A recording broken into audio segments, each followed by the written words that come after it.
ever wonder what it looked like if Top Gun traded jets for F1 cars? Brad Pitt and Damson Idris just gave us the fastest movie of the year. And it's louder, slicker, and blood pumping as hell. But does it actually cross the finish line or crash before the final lap? Let's talk about it.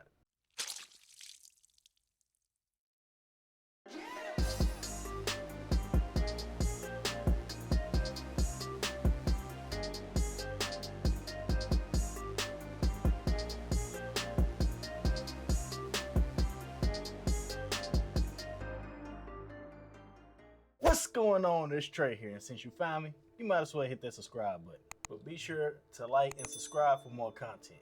Today, we're talking about the new film F1, the new high-speed racing film starring Brad Pitt and Damson Idris, directed by Joseph Kosinski. And for those of you out there, you might remember him from Top Gun Maverick. And you already know this one right here is bringing heat under the hood. Without further ado, let's get into it. F1 is about Sonny Hayes, played by Brad Pitt. He was F1's most promising driver until an accident on the track nearly ended his career. 30 years later, the owner of a struggling F1 team convinces Sonny to return to racing to become the best in the world. Driving alongside the team's hotshot up-and-coming driver, played by Damson Idris, Joshua Pierce, Sonny soon learns that the road to redemption is something you can't travel alone. This movie right here starts out the gate and drops you into the world of Formula One racing. And I mean right into it.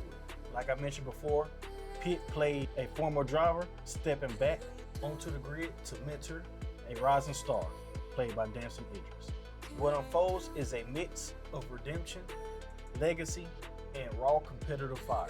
Think of Days of Thunder meets Creed, with F1 engines screaming in the back. What I like most about this film, let me start with this. The driving sequences in this movie, top tier. I mean, like truly insane. You feel every turn, every gear shift, every close call. And to make the film even better, they use real F1 cars, along with real tracks. And the IMAX camera setup just made everything hit even harder. This movie is fast, it's loud, and honestly, it gives you a front row seat without needing a pit pass. And the acting and characters in this film, solid. Damson Idris brings intensity and heart, showing the pressure of rising up in a white-dominated sport. Brad Pitt's character adds that old head grit. He's not just here to race, he's here to prove something. And the dynamic between the two feels earned, not forced. The filmmaking of this movie, like I mentioned before, is just amazing. And you know Kosinski doesn't miss when it comes to visuals. The camera lives inside all of the action. Every cockpit shot, every aerial view, and the tire-to-tire moments are just cinematic. You can definitely tell the same hands that did Top Gun Maverick is back at it again with this film. But instead of wings and air, we have rubber and asphalt. Now, some things that I didn't really like about this film, not as much as I liked it, but I still gotta keep it real.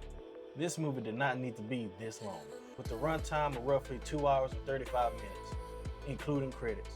Some scenes, especially in the middle, they start to drag. I feel they could have trimmed out about 15 to 20 minutes, and this movie would have hit even better. And I would also like to mention that some of the emotional beats didn't land like they was intended. Like, yeah, the mentor-student angle, it's solid, but some of the dramatic moments don't quite rev the engine up all the way, if you know what I mean. But for a movie about racing, this thing flies. It's loud, it's stylish, it's packed with speed, and both Brad Pitt and Damson Idris, they did their thing. I like the chemistry between the two. I like the adrenaline that this movie gave me.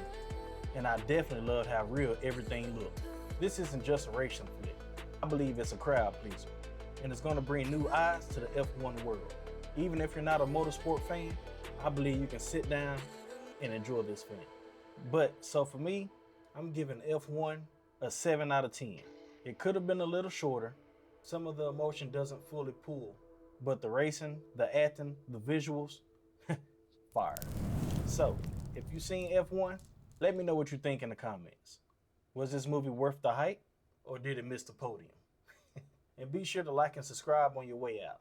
And be sure to follow for any more movie news, reviews, or anything of that nature, because it's possible. If you've seen it, I've seen it too.